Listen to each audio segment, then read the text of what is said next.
সালাম আলাইকুম। মুসলিম রাষ্ট্রগুলোর মধ্যে ইরানের বাহিরে যে রাষ্ট্রটা সামরিক শক্তিতে বলীয়ান, বিশ্ব কূটনীতিতে যথেষ্ট প্রভাবশালী, ন্যাটোর সদস্য, তারপরে অর্থনৈতিকভাবে যথেষ্ট সক্ষম, আমরা কখনো তাকে গাদ্দার ভাবি, আবার কখনো মিত্র ভাবি। তবে যখন বিশেষ পরিস্থিতি আসে তখন তিনি মাঝে মাঝে ভূমিকা নেন। তবে আমার মনে হয় ওনার যদি ভূমিকা নেওয়ার সুযোগ থাকে 100, তিনি এই ভূমিকাটা নেন 20 বা 30। কিন্তু এই ভূমিকাগুলো একদিন তাকে খেয়ে ফেলবে। কেন খেয়ে ফেলবে? গত বছর ইসরায়েল একটা বৃহত্তর মানচিত্র প্রকাশ করেছিল, গ্রেটার ইসরায়েল। সেখানে আমরা দেখেছি যে তুরস্কের একটি অংশকেও তারা নিজেদের বৃহত্তর ইসরায়েলের মধ্যে অন্তর্ভুক্ত করতে চায়। আর এই বিষয়টাতে তীব্র প্রতিক্রিয়া জানিয়েছিল তুরস্ক। এরপর ইরানের সাথে চলমান আজকে যে উত্তেজনার সর্বশেষ আপডেট, যে ইরান তাদের যেই সামরিক অবস্থান শক্ত করেছে, মধ্যপ্রাচ্যে মার্কিন যুক্তরাষ্ট্র তাদের দ্বিতীয় নৌবহর পাঠিয়েছে, হরমুজ প্রণালীতে আকাশ সীমা বন্ধ করে দিয়েছে ইরান, সামরিক মহড়া তারা সেখানে চালাবে। অর্থাৎ একটা যে কোনো মুহূর্তে অভিযান চলবে, এটা নিশ্চিত। তো এই পরিস্থিতিতে এসে দিন শেষে ইরানের পাশে দাঁড়িয়েছে আপনার তুরস্কের প্রেসিডেন্ট এরদোয়ান।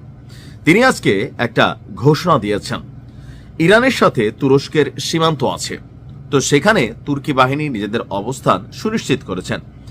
ইরানের চলমান পরিস্থিতি আরো বাজে হলে তুরস্ক সীমান্তে একটি বাফার জোন স্থাপনের পরিকল্পনা করছে। আঙ্কারা চাচ্ছে যদি সবচেয়ে খারাপ পরিস্থিতি ঘটে, অর্থাৎ তেহরান সরকারের পতন হয়, তবে সীমান্তে ঢল ঠেকাতে কঠোর অবস্থান নেবে। এখন আমরা এই যে অবস্থান নেবে কিসের বিরুদ্ধে দেখেন, তুর্কি পররাষ্ট্র মন্ত্রণালয়ের শীর্ষ কর্মকর্তারা পার্লামেন্টে রুদ্ধতার একটা বৈঠক করেছেন। সেখানে আইন প্রণেতাদের জানানো হয় আঙ্কারা কয়েকটি সম্ভাব্য পরিস্থিতি মোকাবেলার প্রস্তুতি নিচ্ছে। ওই বৈঠকে অংশ নেওয়া দুইজন কর্মকর্তা মিডল ইস্ট আইকে বলছে, বৈঠকে একজন কর্মকর্তা বাফার জোন শব্দটি ব্যবহার করেছেন। মূলত তুরস্ক অস্থির থাকা ইরানের শরণার্থী প্রবেশ আটকাতে চাচ্ছে।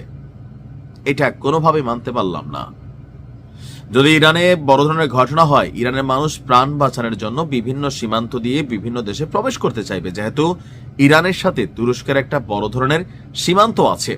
তো এই সীমান্তটা তারা সিলগালা করে ফেলতেছে, সেখানে সামরিক উপস্থিতি বাড়াচ্ছে। তবে একজন অংশগ্রহণকারী বাফার জোন শব্দটি ব্যবহার করেননি বলে জানিয়েছেন। বলা হচ্ছে সীমান্তের বাইরে অতিরিক্ত ব্যবস্থা নেওয়ার ইচ্ছা প্রকাশ করা হয়েছে। তুর্কি প্রতিরক্ষা মন্ত্রণালয় বলছে 560 কিলোমিটার দীর্ঘ ইরান সীমান্তে নিরাপত্তা ব্যবস্থা শক্তিশালী করা হয়েছে।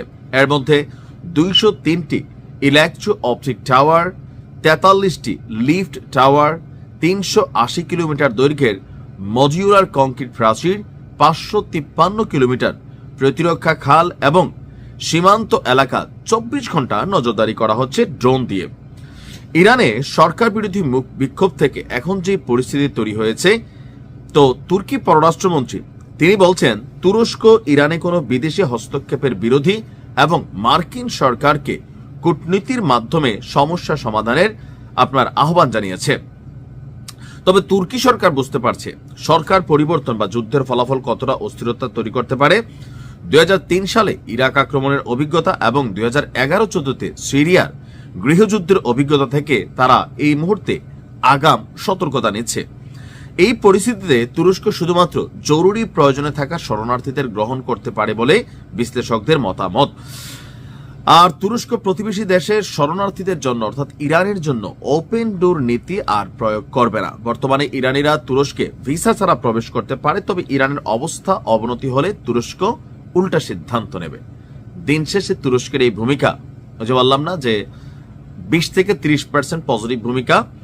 আর তুরস্ক মনে করছে ন্যাটোর সদস্য হওয়ার কারণে তারা হয়তো অনেক দিকে ছাড় পাবে, কিন্তু আসলে কোনো এক সময় এই তুরস্ক বৃহত্তর ইসরায়েলের অংশ হয়ে যাবে।